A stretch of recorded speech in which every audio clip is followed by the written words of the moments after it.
BMW X5 je 70 a problém so svetlom. Keď zapneme svetlo a vidíme, že dva svetla fungujú naraz, len pravé svetlo zhasne 3-krát po sebe, 1-krát, 2-krát, 3-krát a hneď vyhodí chyby. Čo sa týka diagnostiky, tak to vyzerajú. A naďalej svetlo fungujú, len hlási to takéto chyby a máme tu na budíkach za chvíľu nabehne chybička. Takto. A pokračuje to fungovať, ako nič sa nedieje. Už v aute menil sa klientom celé svetlo, všetky moduly.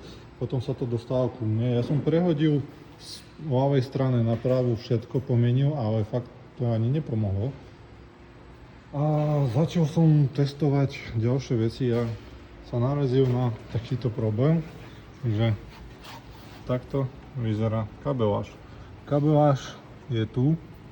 Tam by mal byť taký plechový úchyt, do ktorého ide šrob, ale keď on sa posunie na bok a niekto to začína takýmto spôsobom tam šrobovať, tak dostaneme sa k takémuto problému poškodenými káblami a takýto výsledok, keď už vymenilo sa celé svetlo, všetky moduly sa menili, aj tak to zostalo v tom istom stave.